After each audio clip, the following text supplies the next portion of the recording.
السلام علیکم۔ آج افغانستان سے ایک ایسی ویڈیو وائرل ہوئی جس نے عالمی کفر کے ایوانوں میں لرزہ طاری کر دیا، جس کے لیے عالمی کفر نے جنگ عظیم لڑی اور اپنے لوگ بھی مروائے، بلکہ ہر مذہب کے لوگوں کو اس میں مرنا پڑا۔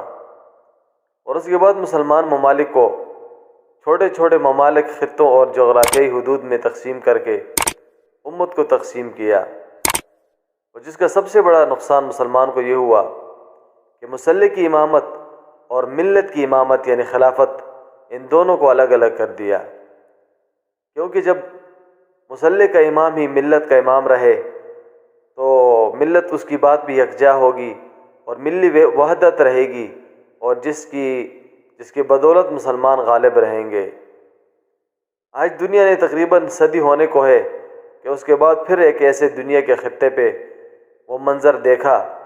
کہ جس پر 40 سال تک جنگیں لڑی گئیں، اور جو تقریباً ہر سپر پاور کا تجربہ گاہ رہا، اور جس سے دنیا کے 3 عالمی طاقتور سپر پاور کفر نے شکست کھائی۔ لیکن آج دنیا دیکھ رہی ہے کہ پھر اللہ تعالیٰ نے اس صدی ہونے کو ہے کہ اس کے بعد اللہ نے پھر امت کو مسلح کی امامت اور ملت کی امامت یعنی خلافت دونوں عطا کی۔ اب یہ ویڈیو دیکھیں۔ مولا عمر رحمہ اللہ، جو کفر کی آنکھ میں کانٹے کی حیثیت رکھتے تھے، ان کے بیٹے مولا یعقوب جو اس وقت افغانستان کے وزیر دفاع ہیں، تو ان کی امامت کی ویڈیو وائرل ہوئی ہے، آپ بھی اس کو دیکھیں۔ میں تپتی زمینوں پہ سجدے، سفر میں وہ گھوڑوں کی زینوں پہ سجدے، چٹانوں کی اونچی جبینوں پہ سجدے، وہ صحرا بیاباں کے سینوں پہ سجدے، علالت میں سجدے، مصیبت میں سجدے، وہ فاقوں میں حاجت میں غربت میں سجدے،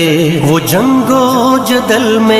حراست میں سجدے، لگا تیر زخموں کی حالت میں سجدے، وہ غاروں کی وحشت میں پر نور سجدے، وہ خنجر کے سائے میں مسرور سجدے، وہ راتوں کو خلوت سے معمور سجدے، وہ لمبی رکعت۔ نیچے سبسکرائب کے بٹن پہ کلک کریں، بیل کے آئیکن پہ کلک کیجئے تاکہ ہر نئی ویڈیو کی نوٹیفیکیشن آپ کو مل جائے۔